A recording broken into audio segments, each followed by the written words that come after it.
दोस्तों स्वागत है आप सभी का इस चैनल पर। आज के इस वीडियो में हिमालय के विभाजन के बारे में डिटेल में और अच्छे तरीके से कवर करेंगे विथ मैपिंग कोटेशन डायग्राम अच्छे तरीके से। सबसे पहले आपको बता दें कि पिछले वीडियो में हम लोगों ने हिमालय पर्वत श्रृंखला में ट्रांस हिमालय को अच्छे तरीके से विथ मैपिंग डायग्राम अच्छे तरीके से हम लोग कवर कर लिए थे। पूरा ट्रांस हिमालय पिछली वीडियो में हम लोग काराकोरम, लद्दाख, जास्कर और कैलाश पर्वत के बारे में डिटेल में पढ़े हैं।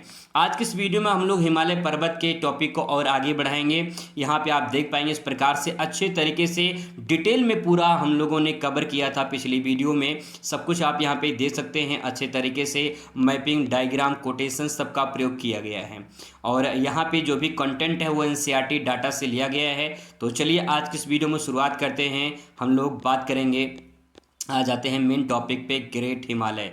बात करेंगे हिमालय पर्वत श्रृंखला के बारे में। तो यहाँ पे तीन भाग हैं इसके, ग्रेट हिमालय, मध्य हिमालय और शिवालिक हिमालय। एक एक करके इनको डिटेल में समझने का प्रयास करेंगे। तो चलिए शुरुआत करते हैं और बात करेंगे सबसे पहले ग्रेट हिमालय के।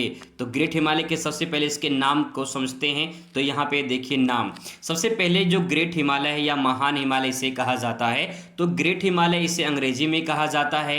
हिमाद्री जो हिमालय है इसे संस्कृत में हिमाद्री हिमालय कहा जाता है और हिंदी में बृहत या मुख्य या महान हिमालय के नाम से जाना जाता है। ये तो बात होगी नामकरण की, किस प्रकार से इसको किस भाषा में जो है जाना जाता है। तो अंग्रेजी में ग्रेट हिमालय, संस्कृत में हिमाद्री हिमालय और हिंदी में बृहत, मुख्य या महान हिमालय के नाम से जाना जाता है। अब इसके बाद जो है बात करें आगे, तो यहाँ पे सबसे पहले इसका विस्तार देख लेते हैं। तो हिमालय जो पर्वत श्रृंखला में अगर ग्रेट हिमालय की बात करें तो जम्मू कश्मीर से लेकर हिमाचल प्रदेश, उत्तराखंड, नेपाल और भूटान और सिक्किम और अरुणाचल प्रदेश, तो यहाँ पे इस प्रकार से जो है आप देख पाएंगे जो है हिमालय फैला हुआ है। भारत में अगर बात करें तो जम्मू कश्मीर से लेकर अरुणाचल प्रदेश तक विस्तार है इसका और यहाँ पे हिमाचल प्रदेश, उत्तराखंड और सिक्किम राज्यों में हिमालय का विस्तार देखने को मिलता है। ठीक है, आगे देखते हैं।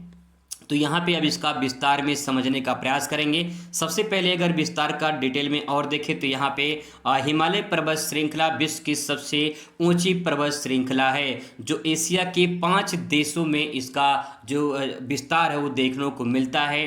भारत में नेपाल, भूटान, चीन यानी तिब्बत और पाकिस्तान में भी इसका विस्तार देखने को मिलता है।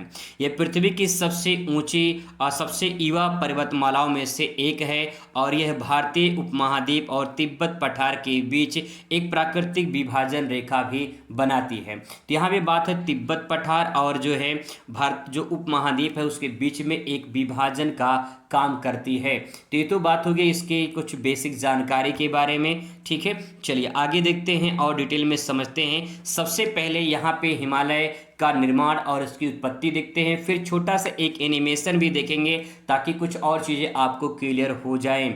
सबसे पहले बात करें इसके जो है निर्माण या फिर उत्पत्ति के बारे में। तो हिमालय पर्वत श्रृंखला का निर्माण लगभग 7 करोड़ साल पहले हुआ है जब भारतीय प्लेट यूरेशियाई प्लेट से टकराई थी। यानी जो भारतीय जो प्लेट है, एक प्लेट है जो भारतीय प्लेट है और एक प्लेट है जो यूरेशियन प्लेट है और यही भारतीय प्लेट जाके यूरेशियन प्लेट में टकराती है जिससे हिमालय पर्वत का फॉर्मेशन होता है। तो ये तो बात होगी कि किन प्लेटों के टकराने से हिमालय की उत्पत्ति होती है। तो एक भारतीय प्लेट हो जाएगा, दूसरा यूरेशियाई प्लेट। यूरेशियाई प्लेट में दो हैं, इसमें एक यूरोप और एशिया के क्षेत्र को मिलाकर यूरेशियाई प्लेट बनाया गया है, मतलब यूरेशियाई प्लेट के नाम से जाना जाता है। तो ये तो फैक्ट पॉइंट हो गया, इसको ध्यान रखेंगे। यह टक्कर इतनी शक्तिशाली थी कि समुद्री क्षेत्र जिसे टेथीस सागर का टेथीस सागर कहा जाता था, इसका तल ऊपर उठकर विशाल पर्वत में बदल जाता है। यानी एक तरफ इंडियन प्लेट, एक तरफ यूरेशियाई प्लेट और बीच में यहाँ पे एक सागर था जिसका नाम था टेथीस सागर। और जब ये टक्कर होता है तो टक्कर इतनी ज़बरदस्त होती है कि इस प्रकार से ये पूरा टेथीस सागर का अवसाद जो होता है इस प्रकार से फोल्ड हो जाता है और एक फोल्डिंग माउंटेन यानी बलित पर्वत का निर्माण होता है जिसे हिमालय पर्वत कहा जाता है। अब इसके बारे में बात करें और आगे, तो यही कारण कि आज भी हिमालय समुद्री जीवों के अवशेष पाए जाते हैं। हिमालय आज भी हर साल लगभग 5 मिलीमीटर दर से जो है आगे बढ़ रहा है, और क्योंकि भारतीय प्लेट अभी भी यूरेशियन प्लेट की ओर बढ़ रही है। हिमालय की जो हाइट है नी, माउंट एवरेस्ट जो सबसे ऊंची चोटी है वो 8,848 मीटर है, 48 मीटर थी, लेकिन जो है 0.86 पॉइंट जो है 86 बढ़ चुका है। ठीक है, इसके बाद तो बात करते हैं यहाँ पे जो है इसके विस्तार की। तो ग्रेट हिमालय का विस्तार जो है वो जम्मू कश्मीर से लेकर अरुणाचल प्रदेश तक माना जाता है। ये दो राज्य हैं, जम्मू कश्मीर से लेकर अरुणाचल प्रदेश तक। और पर्वत की बात करें तो जम्मू कश्मीर में है नंगा पर्वत, और अरुणाचल प्रदेश में यहाँ पे है नामचा बरवा पर्वत। नामचा बरवा पर्वत की हाइट है 7756 मीटर, और नंगा पर्वत की हाइट है 8126 मीटर, जो कि जम्मू कश्मीर में है। ठीक है, नामचा बरवा पर्वत जो है हिमालय जो है यहाँ पे जो हिमालय का ग्रेट हिमालय है उसके जो है उत्तर भाग में यानी तिब्बत और अरुणाचल प्रदेश की सीमा पर माना जाता है। ठीक है, आगे देखते हैं यहाँ पे तो विस्तार में और इसके बारे में समझते हैं। सबसे पहले महान हिमालय या ग्रेट हिमालय के बारे में बात करें तो स्थिति की बात करें तो हिमालय के सबसे उत्तरी जो श्रृंखला है वो भारत, नेपाल, भूटान और तिब्बत तक फैली हुई है। आप यहाँ पे देख पाएंगे इस प्रकार से यहाँ पे फैली हुई है। तो जो ये विस्तार आप देख पा रहे हैं ये भारत, नेपाल, भूटान और तिब्बत तक जो है ये विस्तार देखने को मिलता है। इसके बाद बात करें लंबाई की तो 2400 किलोमीटर जो है मानी जाती है। 9th में एनसीईआरटी में 2400 किलोमीटर लिखा गया है। वही बात करें चौड़ाई की तो चौड़ाई जो है सिर्फ ग्रेट हिमालय की बात करें, अभी यहाँ पे पूरे की पूरी बात नहीं हो रही है, सिर्फ ग्रेट हिमालय की बात करें तो 120 से लेकर 190 किलोमीटर के बीच मानी जाती है। ये सिर्फ ग्रेट हिमालय की है। टोटल अगर बात करें तो लगभग 400 के आसपास देखने को मिलती है। ठीक है, औसत ऊंचाई की बात की लगभग 6000 मीटर जो है ग्रेट हिमालय की हाइट औसत ऊंचाई मानी जाती है।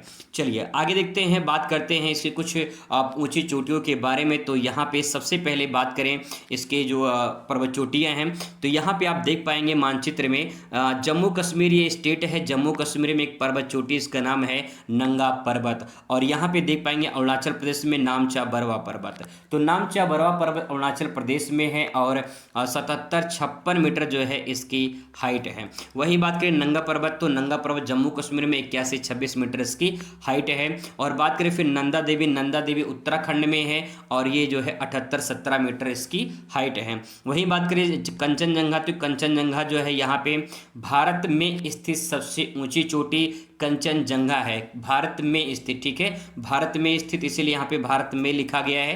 तो 85-98 मीटर की हाइट है। अगर भारत की सबसे ऊंची चोटी होती तो K2 गॉडविन ऑस्टिन हो जाती यहाँ पे, लेकिन जो है भारत में स्थित पूरी तरह से तो कंचनजंगा यहाँ पे मानी जाती है। ठीक है, आगे बात करें इसमें जो है जो कुछ और हाइट इसमें ऊंची चोटियाँ हैं वो नेपाल में पड़ती हैं। आप यहाँ पे देख पाएंगे, इस वाइज क्रम वाइज लगा सकते हैं। यहाँ पे धौलागिरी है, माउंट एवरेस्ट है, मनसालू है, अन्नपूर्णा है और धौलागिरी है। तो यहाँ पे जो है ये धौलागिरी 2 बार हो चुका है। यहाँ पे ये मकालू है, यहाँ पे रहेगा मकालू। ठीक है, यहाँ पे रहेगा मकालू, यहाँ पे थोड़ा मिस्टेक हो चुका है। ये मकालू है, फिर इसके बाद माउंट एवरेस्ट है, फिर मनसालू है, फिर अन्नपूर्णा है, फिर धौलागिरी है। ठीक, इस प्रकार से क्रम वाइज है। तो इसको ध्यान रखेंगे, नेपाल की ऊंची चोटियाँ मकालू, एवरेस्ट, मनसालू, अन्नपूर्णा और धौलागिरी। ठीक है, चलिए ये तो बात हो गई कुछ इसकी चोटियों के बारे में जो ग्रेट हिमालय में है। आइए बात करते हैं माउंट एवरेस्ट के बारे में जो सबसे ऊंची चोटी दुनिया की मानी जाती है। माउंट एवरेस्ट की बात करें तो सबसे पहले इसका नामकरण देख लेते हैं। यह नाम British surveyor sir George Everest के नाम पर 1865 में रखा गया था। तो ये इंपॉर्टेंट तथ्य है, इसको ध्यान रखेंगे। सर जॉर्ज एवरेस्ट के नाम पर 1865 में माउंट एवरेस्ट का नाम रखा गया। इससे पहले इसका नाम जो है वो सागर माथा के नाम से जाना जाता था, जो नेपाली नाम है, और इसका जो अर्थ होता है वो आकाश की देवी या माता के नाम से जाना जाता है। यानी सागर माथा का जो शाब्दिक अर्थ है वो आकाश की देवी या माता के नाम से जानते हैं। नेपाल सरकार द्वारा आधिकारिक रूप से यह मान्यता प्राप्त है सागरमाथा। ठीक है, वहीं बात करें इसका एक और नाम है जिसे चोमोलुंगमा के नाम से जानते हैं। चोमोलुंगमा ये तिब्बती भाषा का नाम है और इसे विश्व की देवी या माता के नाम से जाना जाता है। ठीक है, ये तो बात हो गई इसके नामकरण के बारे में। ठीक है, आगे देख लेते हैं माउंट एवरेस्ट में और कुछ तथ्य के बारे में। तो यहाँ माउंट एवरेस्ट पर चढ़ने वाले विश्व के पहले जो व्यक्ति थे वो सर एडमंड हिलेरी, जो न्यूजीलैंड के रहने वाले थे। वहीं बात करें नेक्स्ट जो अगला जो नाम था वो तेंजिंग नोर्गे का था, जो नेपाल के शेरपा थे। और जो है ये 29 मई 1953 में जो है माउंट एवरेस्ट पर चढ़ाई किए थे दोनों लोग। ठीक है, तो ये ध्यान रखिएगा। आगे है बात करें यहाँ पे नेक्स्ट है माउंट एवरेस्ट पर चढ़ने वाली पहली भारतीय महिला बछेंद्री पाल थी, और जिन्होंने 23 मई 1884 को यह उपलब्धि हासिल की थी। तो ये भी तथ्य इंपॉर्टेंट है, इसको भी आप ध्यान रखेंगे। चलिए आगे देखते हैं इसमें कौन कौन से इंपॉर्टेंट ग्लेशियर हैं। तो ग्लेशियर की बात करें, गंगोत्री ग्लेशियर जहां से गंगा नदी का उद्गम होता है, गंगोत्री या फिर गोमुख ग्लेशियर। बात करें ये स्थान उत्तरकाशी में पड़ता है, उत्तराखंड में। लगभग जो इसकी लंबाई है वो लगभग 30 किलोमीटर के आसपास होती है, और नदी का स्रोत में भागीरथी जो कि आगे चलकर गंगा नदी बनती है वो यहाँ से निकलती है। विशेषता की बात करें तो तीर्थ स्थल गंगोत्री इसके पास स्थित है। ठीक है, चलिए आगे बात करें, वहीं यमुनोत्री ग्लेशियर भी ग्रेट हिमालय का हिस्सा माना जाता है, और ये उत्तराखंड में है। यमुना नदी जो है यमुनोत्री ग्लेशियर से निकलती है। यमुनोत्री तीर्थस्थल इसी क्षेत्र में स्थित है। ठीक है, ये तो बात होगी प्रमुख ग्लेशियर के बारे में। कुछ और ग्लेशियर इंपॉर्टेंट ग्लेशियर हैं, जैसे बंदरपूछ ग्लेशियर, ये गढ़वाल उत्तराखंड में स्थित है, और यमुना की सहायक नदियां जहां से बंदरपूछ से निकलती हैं। ठीक है, बंदरपूछ से जो है यमुना यानी गंगा की जो सहायक नदी है वो यमुना यहाँ से बंदरपूछ से निकलती है। बात करें यहाँ पे ट्रैकिंग और पर्वतारोही के लिए प्रसिद्ध है, यानी उन क्षेत्रों में बर्फ जमा होता है तो बर्फ पे ट्रैकिंग करते हैं, चलते हैं, जो स्केटिंग हुड टाइप का होता है उस पर से चलते हैं। ठीक है, नेक्स्ट है पिंडारी ग्लेशियर। पिंडारी ग्लेशियर जो है कुमाऊं उत्तराखंड में है और नंदा देवी के क्षेत्र के पास पड़ता है। पिंडार जो नदी है ये यहाँ से निकलती है, ये भी ट्रैकिंग के लिए प्रसिद्ध है। इसका मतलब इन क्षेत्रों में बर्फीली क्षेत्र या मतलब बर्फीली क्षेत्र हैं, इसलिए यहाँ पे ट्रैकिंग ज़्यादा की जाती है। वही बात करें नेक्स्ट है मेलप ग्लेशियर। तो मेलप ग्लेशियर जो है पिथौरागढ़ जिले में पड़ता है, और ये गौरी गंगा का उद्गम यहाँ से माना जाता है। ठीक है, चलिए आगे देखते हैं इसके प्रमुख दर्रों के बारे में। तो यहाँ पे कुछ दर्रे हैं जो ग्रेट हिमालय में हैं। सबसे पहले बात करें यहाँ पे शिवकिला दर्रा है जो हिमाचल प्रदेश में है। भारत और तिब्बत के बीच व्यापार मार्ग यहाँ से होता है, सतलज नदी यहाँ से भी प्रवेश करती है। शिवकिला दर्रे से जो है सतलज जो नदी है वो भारत में एंटर करती है, तो ये भी तथ्य इंपॉर्टेंट है। वही बात करें बारालाचा दर्रा। तो बारालाचा दर्रा हिमाचल प्रदेश में है, मनाली और लेह मार्ग पर है, और जो है यहाँ से 3 नदियों का उद्गम इस क्षेत्र से लगभग इसी के पास से होता है। ठीक है, आगे बात करें नेक्स्ट रोहतांग दर्रा है जो कि हिमाचल प्रदेश में पड़ता है और लाहौल स्पीति से जोड़ता है। पर्यटन के लिए रोहतांग दर्रा काफ़ी प्रसिद्ध माना जाता है। वहीं बात करें जोजिला दर्रा की, तो जोजिला दर्रा लद्दाख है यानी जम्मू कश्मीर क्षेत्र में पड़ता है, जो श्रीनगर लेह को जोड़ता है।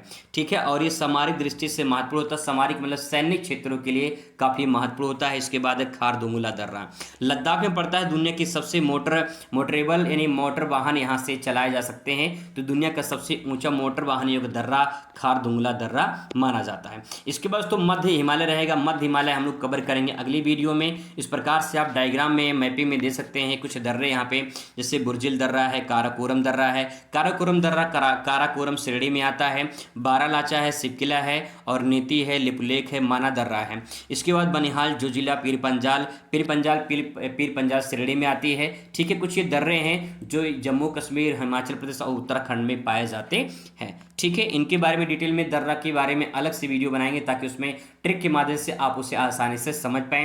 तो दोस्तों ये ग्रेट हिमालय के बारे में बात थी, और हम लोग मुलाकात करेंगे अगली वीडियो में। तो बात करेंगे मध्य हिमालय के बारे में और जो है शिवालिक श्रेणी के बारे में डिटेल में, उनको भी अच्छे तरीके से कवर करेंगे। चलिए मुलाकात करते हैं अगली वीडियो में, तब तक खुश रहिए, मस्त रहिए और जिंदगी में स्वस्थ रहिए। धन्यवाद।